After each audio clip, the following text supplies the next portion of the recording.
Yeah, thank you, Mike, and thank you all for giving us this opportunity to share some of the lower food web monitoring results from Lake Ontario.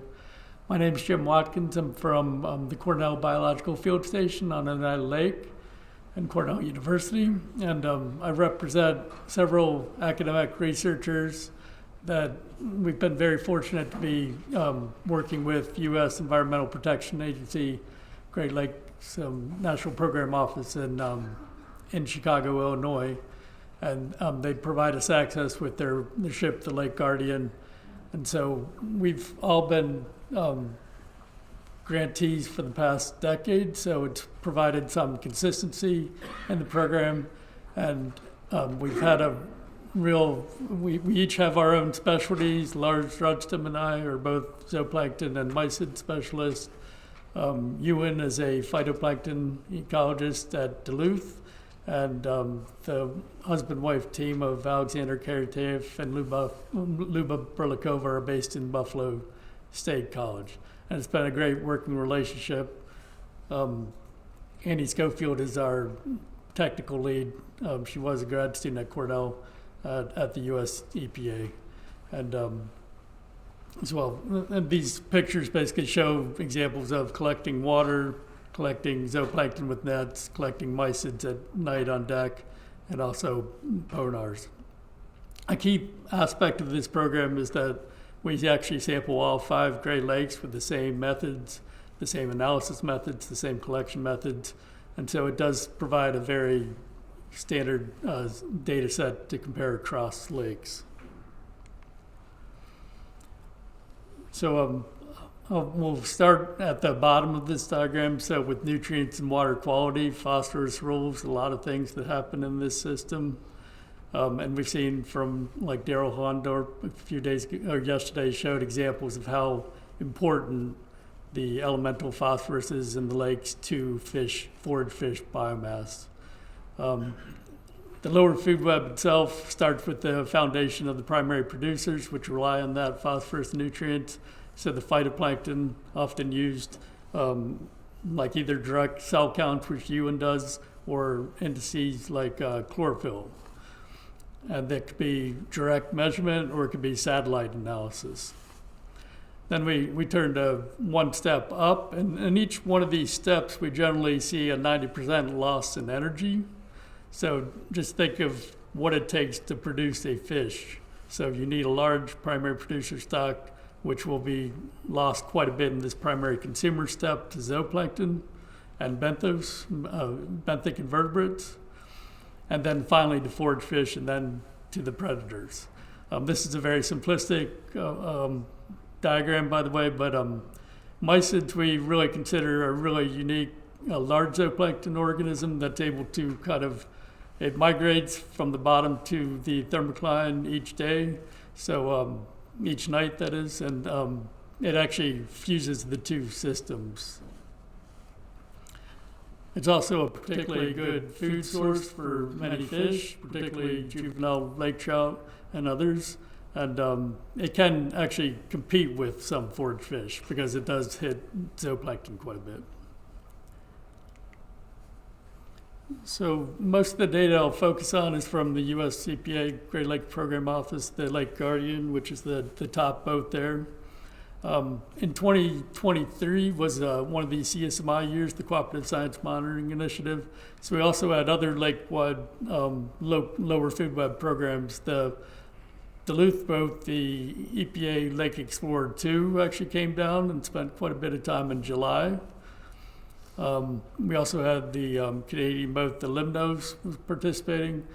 And we're really unique at Cornell for Lake Ontario that New York DEC and other federal agencies are involved with us in Cornell to do biomonitoring that's even longer than this EPA program along the south shore of Lake Ontario at 10-meter sites, as well as an offshore program that USGS helps us with. So it really provides this additive umbrella of sampling. And again, this was really intensified last year as the CSMI year, including, so the typical EPA one is April, August at 8 sites offshore. The biomonitoring is bi-weekly at several, like up to 10 sites on the South Shore. And then the CSMI opportunity actually provided 3 separate lake-wide surveys with up to 30 sites across the lake, so considerable increase. I'm starting with phosphorus. This is from the biomonitoring program starting in 1995 on the left. The dotted line at the top is basically our phosphorus target for Lake Ontario, which is set at 10 micrograms per liter. That's considerably lower than what we started with in the 60s and 70s, and that's why the Great Lakes program, the Water Quality Act was instilled. But you can see that these are basically, the dashed line is near shore, the solid line is offshore, and that we've held below that target for some time now.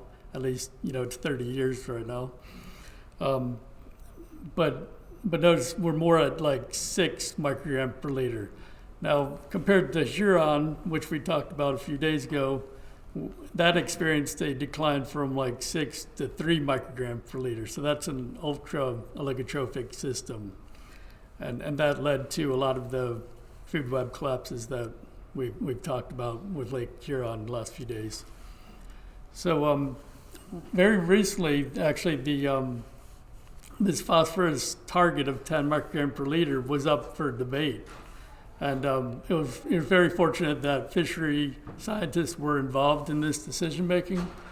And so there's assessment of whether we should change the targets, like the 10 microgram per liter target, as well as concentrations.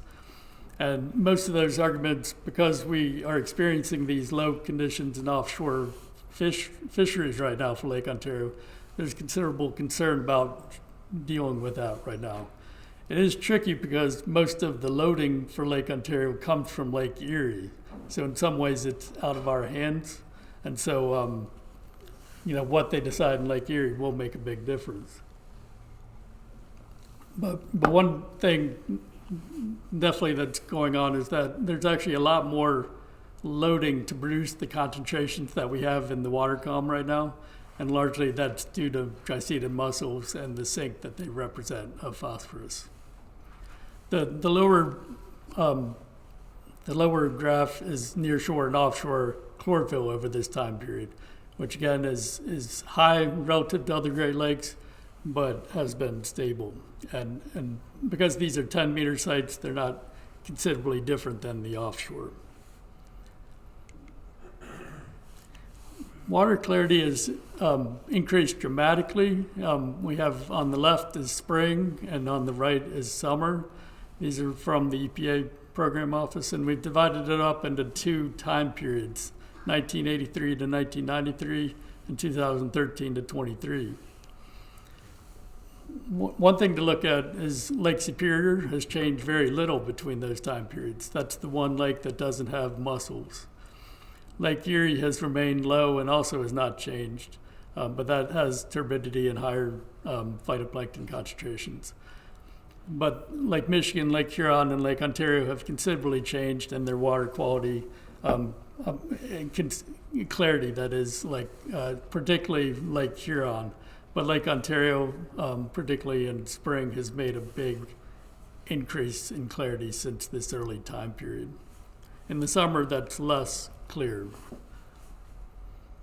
So turning to phytoplankton next. So I've tried to contrast what happened in Lake Huron to Lake Ontario, since we have sampling from both of these lakes.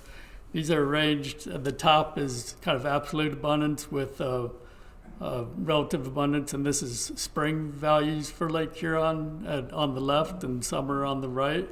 A key thing to look at is these started in 2001, I believe, but this very high phytoplankton biomass in both the spring and the summer in this integrated sample that declined very sharply. Now Ewan actually put quagga mussel on there. One thing to realize at this time was that quagga mussel densities were actually very low, but were pretty high in the near shore. So we think that having the nearshore mussels really caused this nearshore stunt that Bob Hecky talks about. that caused a dramatic decline in the spring and summer algal communities in Lake Huron. For Lake Ontario, we don't see that as much. So the biovolumes are much higher, and one particular trend that Ewan has spotted recently is an increase in this red type taxa, and that's actually dinoflagellates increasing in the springtime. The aqua taxa is actually cyanophytes, so that can be a concern if it gets out of hand, but these are pretty negligible compared to something like western basin of Lake Erie. Now, a neat way to look at surface chlorophyll over time is using the satellite-based program, and most of that starts in 1998 because that's the first platform. So the upper one is Lake Huron. It's arranged with seasons from March to October, and then time periods from 1998 to 2019. And basically the green colors are higher than the blue, so this represents the spring bloom, which declined sharply around this 2003-2004 period, leading to very low surface chlorophyll concentrations. Notice that our Ontario scale is twice that. It's 0 to 4 microgram per liter. So again, very consistent chlorophyll over that time period, and even kind of rather than a spring bloom, more like low conditions during isothermal, some development of kind of a May to June spring bloom, but no real change of that over time. One project actually used long-term data, but from 2002 to compare African lakes. So this is a primary productivity model using the surface chlorophyll. Erie really pops up as a very intense, high productivity region, versus Lake Ontario is much lower. Lake Baikal, I think, is the next one, and then Michigan, Huron, and Superior are all very low down here. So we're actually similar to more like Lake Victoria, I think, is here. So an interesting way to assess this difference in productivity. One thing that's interesting to me is that the 2003 decline in the spring bloom doesn't really show up on this. So it does have its some weaknesses in its observation skills, but at least we get relative amounts of primary productivity. Turning to zooplankton, our role in this program started in 2012, but the Lake Huron crash in zooplankton in 2004 is one of the biggest signals in the monitoring program I've seen. What this led to is the loss of this red taxa, which is primarily Daphnia, a very important cladostrum grazer. And so there's a complete loss of that just when that spring bloom and summer high chlorophyll decline. And so instead you have a very low population, which we consider kind of at risk or fair, of mostly cladostrum copepods, which are colored blue. So the large limnicallinus and the smaller other callinoid copepods. Now, Lake Ontario did not experience as much of a decline at the 2004, but it did change the community. It used to be much more dominated by cyclopoid copepods, which are up here. But after this point, it noticeably switched to the callinoid copepods. The implications of this is that the community has changed from a shallow, faster growing population to a deeper, slower growing population, which may have implications with what fish feeds on them and what they can get out of it. This goes to 2023. We actually have this last year's samples analyzed. This is summer deep toe samples, which we've considered as a good indicator. There is some concern with this continued decrease in zooplankton up until 2023, so that's something to look for. It's kind of approaching our fair line, which notice is higher than Lake Huron because of the higher nutrients of Lake Ontario. We've kind of adjusted those guidelines for that lake. So something to look for Lake Ontario, and this just provides a little better zoom of that continued decrease.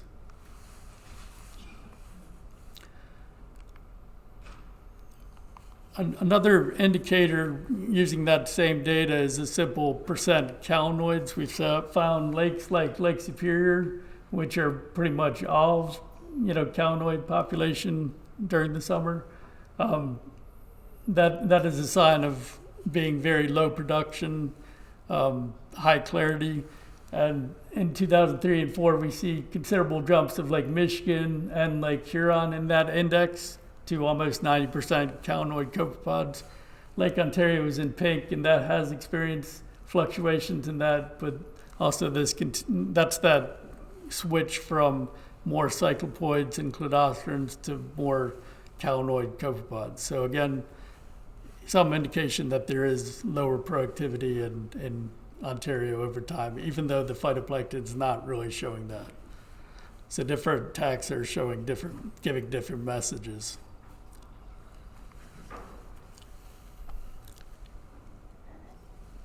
Now for some good news for Lake Ontario. On Lake Ontario, this is the mysid that we sample at night because it does this migration and it's very sensitive to light. So at night we have the deck completely dark except for red lights.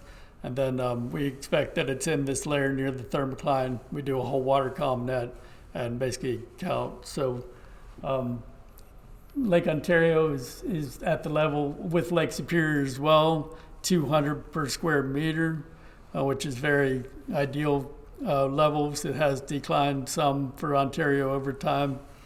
Notice that Lake Huron has very low levels, and that's generally consistent with being a relatively shallow lake and very clear. So we think it's a shortage of dark daytime habitat, which this creature needs. Lake Michigan has this concerning decline, which we've been looking at deeper, and the sail drone hydroacoustics program that you might have heard about in previous sessions has really hit home. There is a pretty well abundant population, but it's restricted to the very deepest part of Lake Michigan, the more than 160 meters. And some of the nets we've really relied on combined agencies, like we're just there for a few nights.